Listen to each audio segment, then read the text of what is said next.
जय श्री कृष्ण, जय श्री हरि। स्वागत है आप सभी का श्रीमद् भागवत महापुराण के चतुर्थ स्कंद की अमृतमयी कथा में।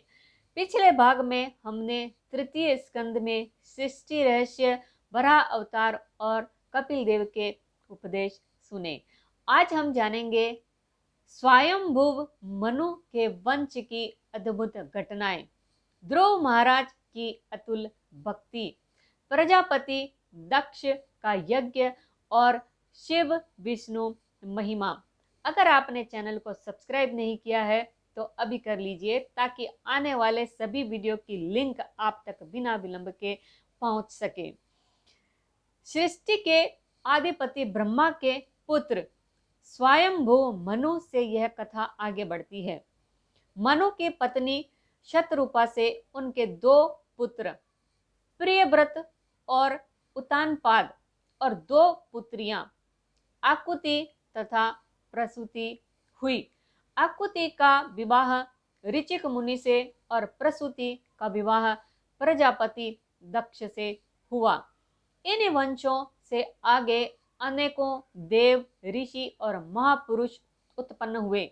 यहीं से चतुर्थ स्कंद की लीलाएं प्रारंभ होती है। राजा उत्तानपाद की दो पत्नियां थीं, सुनीति और सुरुचि।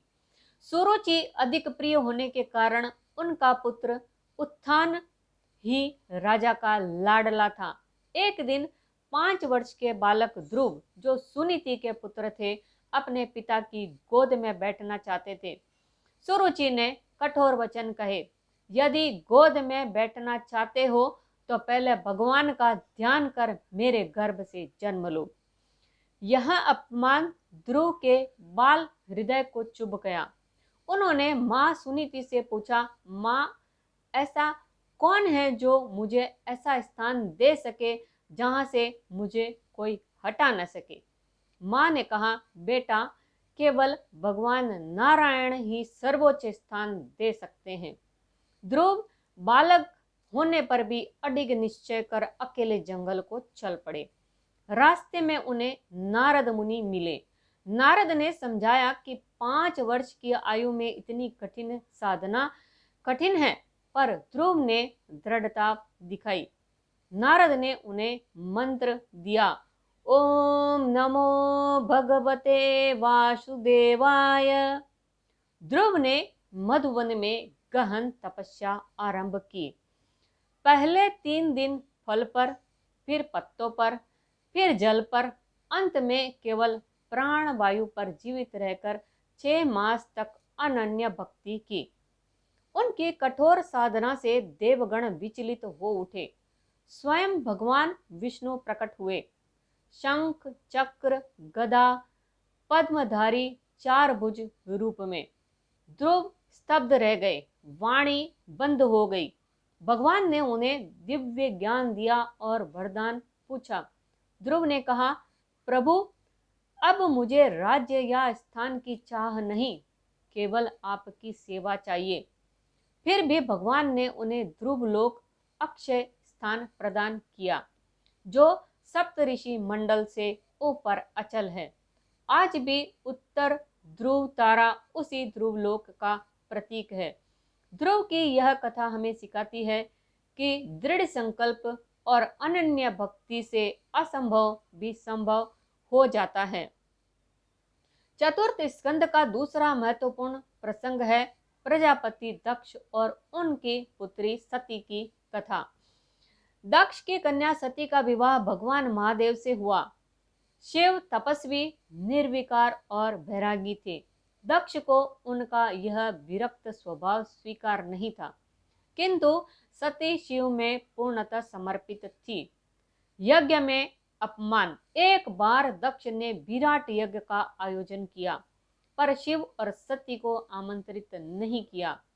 सती ने जब यह सुना तो उन्होंने सोचा, पिता का घर मेरा भी है, मुझे बुलावा न मिले तो क्या।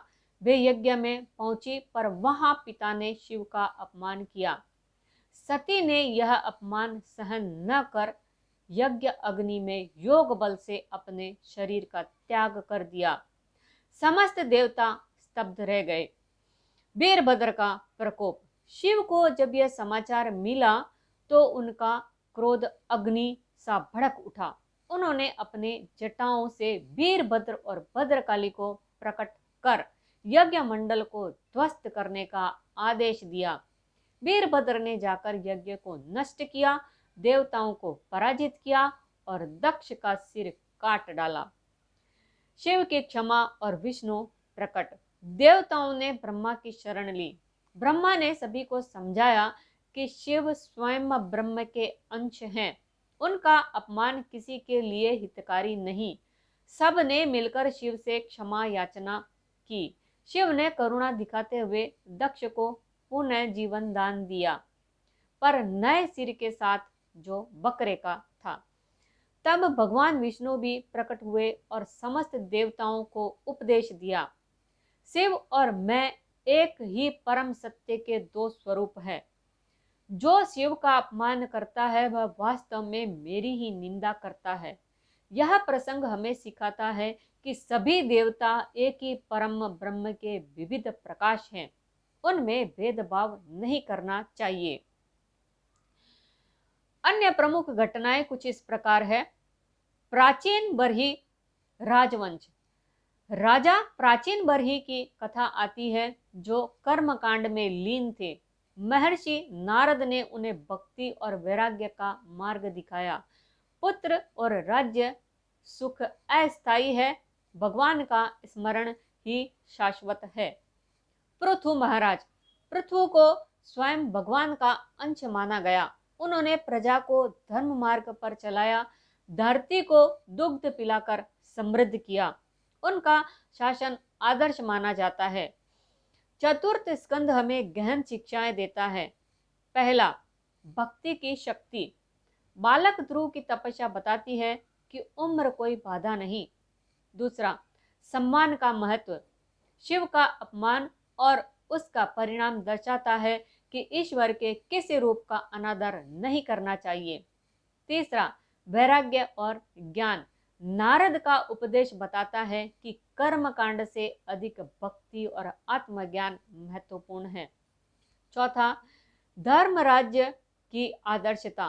पृथु महाराज का शासन हमें न्याय और सेवा का आदर्श देता है। तो साथियों, श्रीमद् भागवत पुराण के चतुर्थ स्कंद में हमने देखा ध्रुव महाराज की अनन्य भक्ति, दक्ष यज्ञ और शिव की महिमा, नारद के उपदेश और पृथु महाराज का आदर्श शासन। संदेश स्पष्ट है, अडिग भक्ति और सभी देवों में एकत्व का भाव जीवन को दिव्यता की ओर ले जाता है। अगले भाग में हम पंचम स्कंद की रोमांचक कथाएं सुनेंगे। जय श्री कृष्ण, जय श्री हरि।